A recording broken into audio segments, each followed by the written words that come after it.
And anything to help propel them forward, give them the momentum they need. More protesters arrested overnight. I even have a few stories today about why people still need to wear pants. More than 20 million doses are coming to the U.S. You've had to look evil straight in the eye. Senator Rob Portman saying we have a crisis in this country. It truly breaks my heart thinking about what she went through before she came to speak. You're probably thinking this is only some kind of experience you can get at a nudist retreat.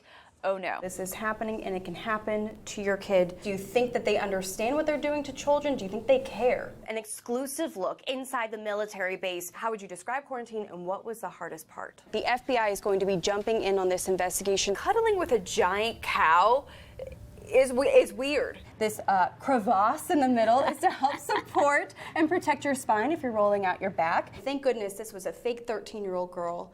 But what if it was a real 13-year-old girl? What are the psychological consequences of a child being spoken to like that?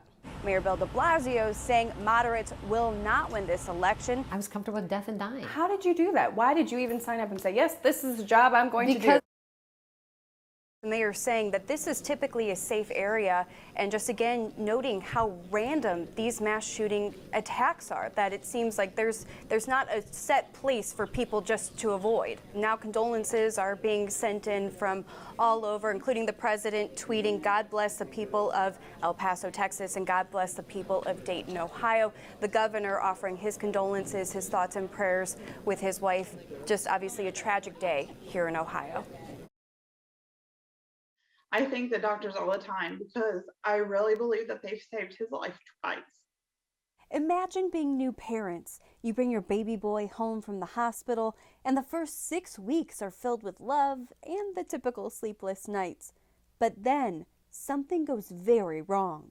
He was just kind of making kind of a jerking motion and kind of, drooling a lot. Matthew and Emily Loesch rushed their baby boy, Eric, to the ER. Something was significantly wrong, and they said, hey, we need to fly him out of here.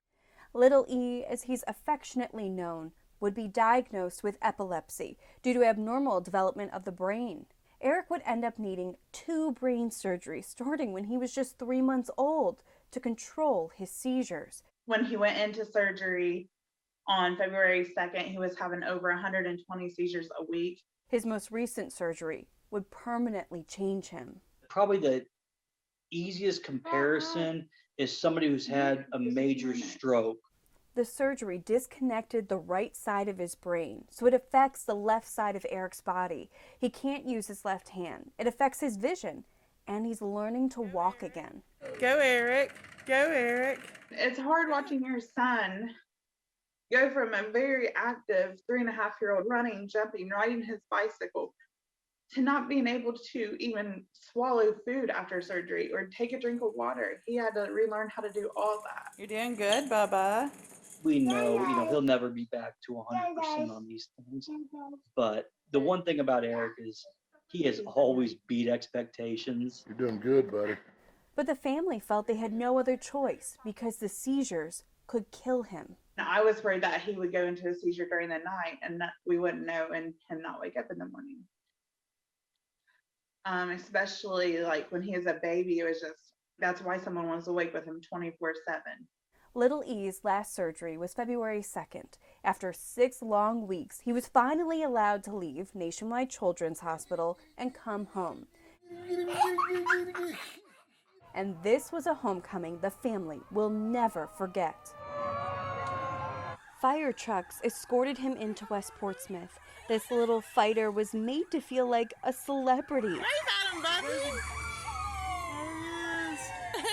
The whole town, just hundreds and hundreds of people, lined the streets, signs in yards and churches and businesses, all the local students, including Eric's preschool class and his best friends. Just seeing all the kids like lined up, just cheering for him. Just nice hearing so many people love him. It's clear what that meant to Emily, and Eric's smile says it all. Can you believe it? All these people out there to see you. Can you say thank you? To have a community show up, cheering on a little boy with a big fight, inspiring strangers and friends alike to come together and cheer on victories, especially when people need it most. Little Eric is a testament that you can get through any battle with love and support. How do you feel? Good. Good. For Spectrum News, I'm Lindsay Oliver.